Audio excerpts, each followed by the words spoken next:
नमस्कार दोस्तों, आप सभी का स्वागत है एक बार फिर से अपने चैनल भक्ति की शक्ति में। तो दोस्तों आइए सुनते हैं जितिया व्रत की कथा को। जितिया व्रत माताएं अपनी संतान की दीर्घायु के लिए रखती हैं। यह एक निर्जला व्रत है जो कि अश्विन मास के कृष्ण पक्ष की अष्टमी को रखा जाता है। मान्यता है कि इस व्रत को पूरी श्रद्धा से करने और जितिया व्रत की कथा पढ़ने और सुनने वाली महिलाओं के बच्चे खुशहाल होते हैं और उनकी आयु लंबी होती है। आइए सुनते हैं इस व्रत की कथा को।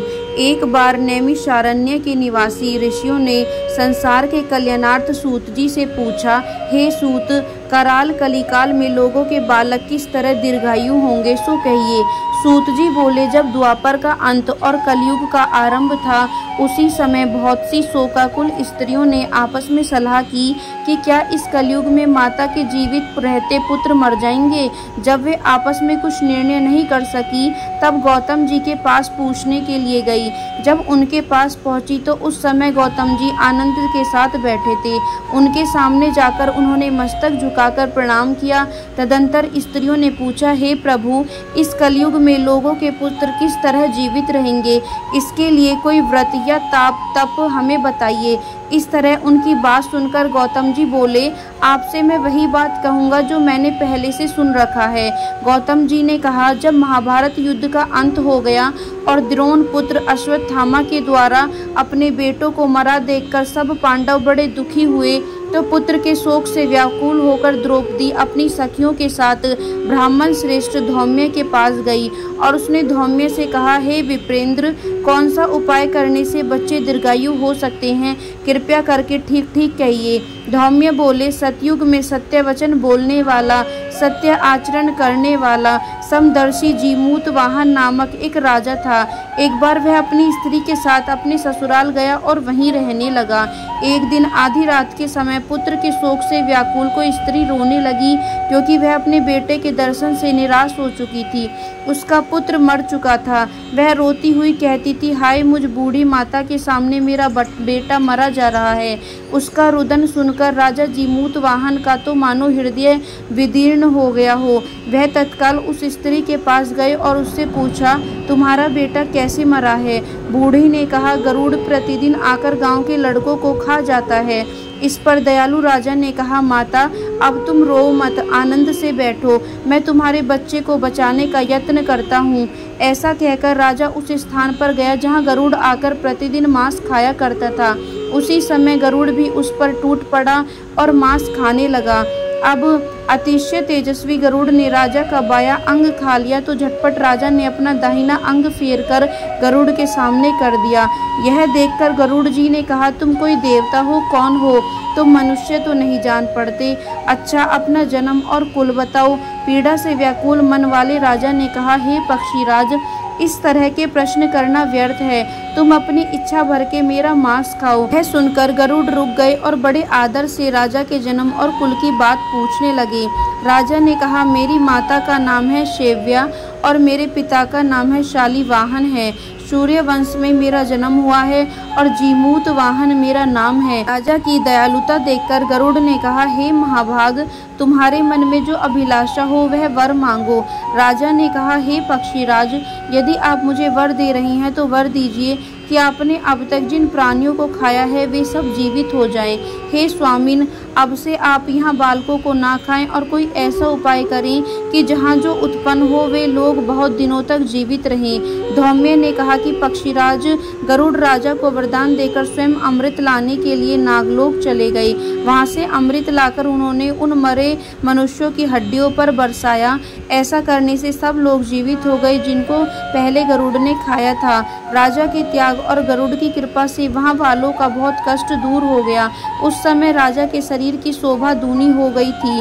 राजा की दयालुता देखकर गरुड़ ने फिर कहा, मैं संसार के कल्याणार्थ एक और वरदान दूंगा। आज अश्विन कृष्ण सप्तमी से रहित शुभ अष्टमी तिथि है। आज ही तुमने यहाँ की प्रजा को जीवन दान दिया है। हे वत्स, अब से यह दिन ब्रह्म भाव का हो गया है।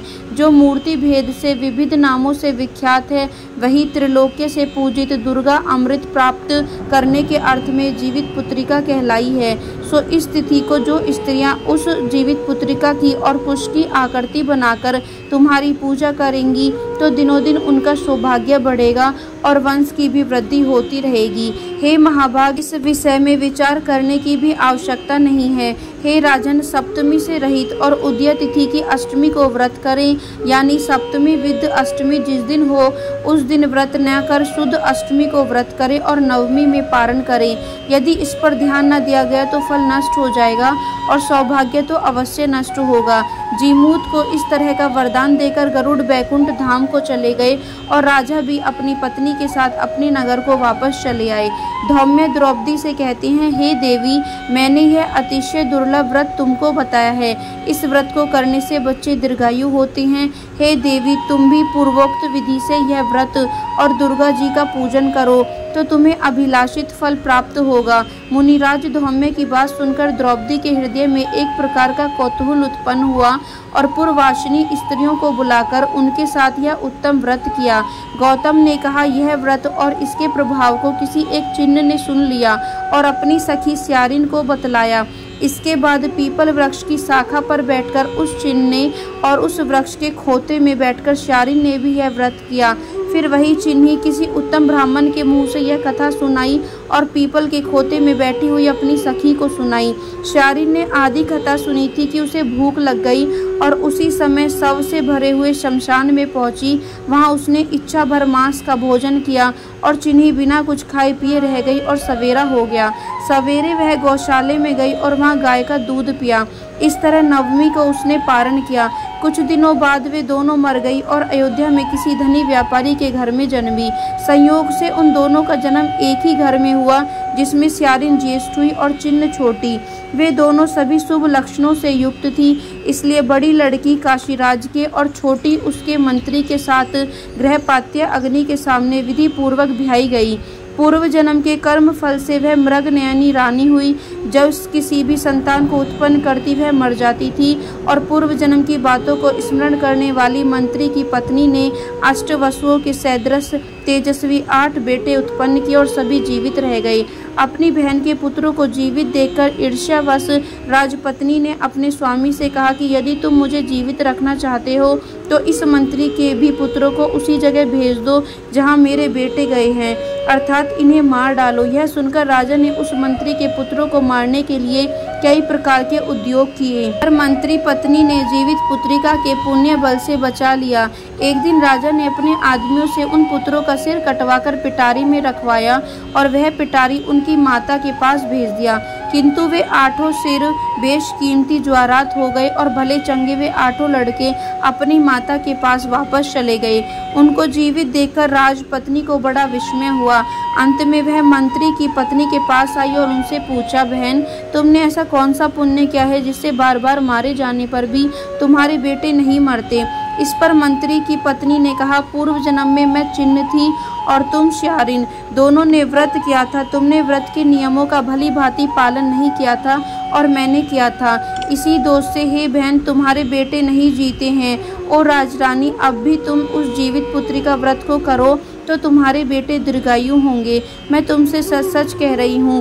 उसको कथानुसार रानी ने व्रत किया, तभी से उसके कई बेटे सुंदर और दीर्घायु होकर बड़े बड़े राजा हुए। सूत जी कहते हैं कि सब प्रकार का आनंद देने वाला मैंने यह दिव्य व्रत बतलाया है। स्त्रियां चिरंजीवी संतान चाहती हों तो विधि पूर्वक यह व्रत करें। तो दोस्तों, यह थी जितिया व्रत की कथा। यदि वीडियो आपको पसंद आई हो तो चैनल को सब्सक्राइब करना बिल्कुल ना भूलें और वीडियो को लाइक एंड शेयर जरूर करें।